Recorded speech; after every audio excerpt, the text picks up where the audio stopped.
आमिर अली शाह जी अॼु में इन जलसे खां बाद कामयाबी जी मुबारकबाद ॾियां थो। अली मर्दान शाह जे लख जिगर जो मुक़ाबिलो करण जे लाइ उहे माण्हू नथा आहिनि जिन जेके असांजूं माउरूं भेनरूं तव्हां सभिनी खे ख़बर आहे त असां बेनज़ीर भुट्टो खे पंहिंजी माउ पंहिंजी भेण पंहिंजी न्याणी सम्झंदा आहियूं।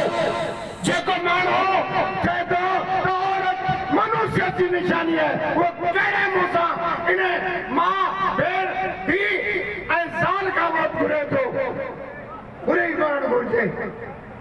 जेको अली मर्दान शाह हिन इलाइक़े जी गरीब ऐं मिस्किननि जो रखवालो हुयो, उन्हनि जो चौकीदार हुयो, हिननि जी न्याणियुनि जो रखवालो हुयो, ग़रीबनि जी मिल्कियतनि जो रखवालो हुयो ऐं जेके गरीब जेके हुया जेके मिस्किन हुया राति जो सुम्ही निंड कंदा हुआ ॿिए पासे उहे माण्हू आहिनि जिन्हनि ग़रीबनि जूं निंडूं फिटायूं, हिननि ग़रीबनि जा माल कया, हिननि जूं रिढूं ऐं बकरियूं कयूं।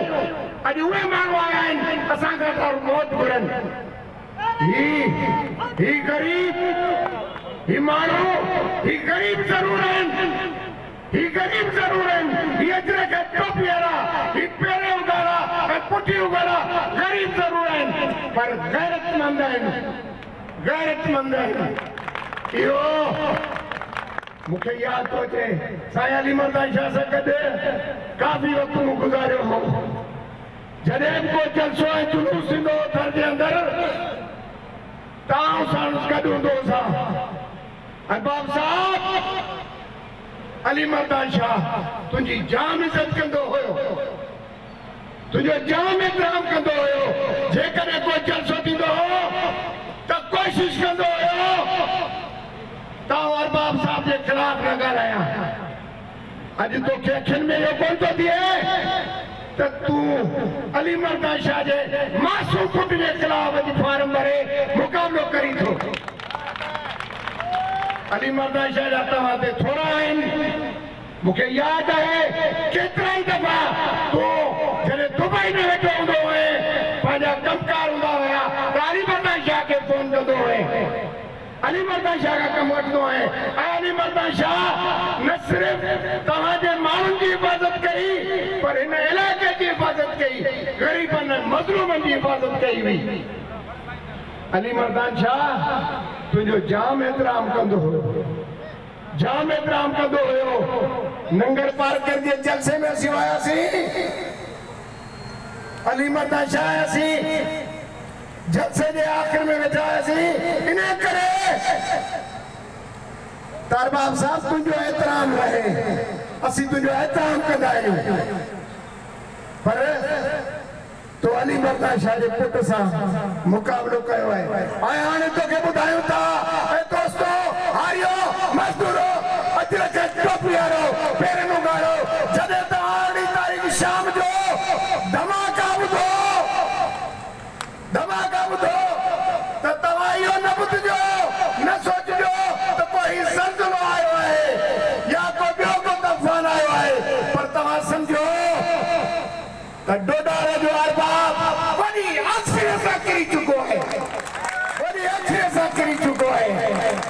ही जेके मिस्किन वेठा आहिनि इहो अली मर्दान शाह जे पुट जा हिफ़ाज़त कंदड़ आहिनि। असीं अली मर्दान शाह जे पुट जा हिफ़ाज़त कंदड़ आहियूं। असां पंहिंजो रत जो आख़िरी पुड़ो अली मर्दान शाह जे पुट ते कुर्बान करण लाइ तयार आहियूं। तंहिं करे आउं ॿुधाइण थो चाहियां ही माण्हुनि खे ग़लति पियो ॿुधाए। जंहिं माण्हू खे बाबा इक़्तिदार जी गिग लॻी वेंदी आहे उन खां रहिबो ई कोन्हे। ही अञा पियो हवान में उॾे तव्हां वज़ीर आला आहियां, माण्हू खे चए थो त आमिर अली शाह चूंडबो त मेंबर थींदो, आउं चूंडबुसि त वज़ीर आला थींदुसि।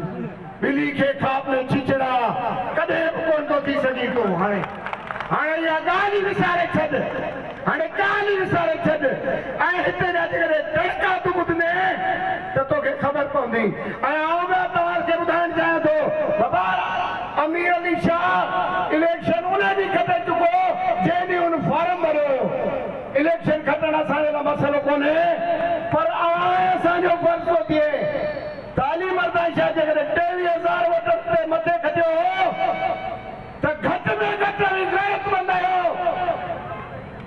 अली मर्दान शाह जा साथी आहियो बेनज़ीर भुट्टो जा चाहींदड़ आहियो बिलावल भुट्टो जा साथी आहियो अव्हांखे इहो साबित करणो आहे घरनि में न वेहणो आहे पंहिंजा पोड़ा पका माऊं भेनरूं ऐं न्याणियुनि खे वठी पोलिंग स्टेशन ते वठी वञी 46,000 खां मथे वोट खणंदा आहिनि उनखां मुखालिफ़ उम्मीदवार खां 46,000 खां मथे वोट खणंदा आहिनि ऐं तव्हां सभिनी खे वरी बि सलाम पेश कयां थो अली मर्दा शाह चाहींदड़ आहियो अली मर्दा शाह जेके हिन इलाइक़े जूं ख़िदमतूं कयूं उहो कंहिंखां बि निकिरंदा आहिनि तंहिं करे अमीर अली शाह खे चवां थो साईं ही ग़रीब जेको हिन सी में बीठा आहिनि तुंहिंजो इस्तक़बाल करण लाइ अवां अली मर्दा शाह थी उन्हनि जी ख़िदमत कजो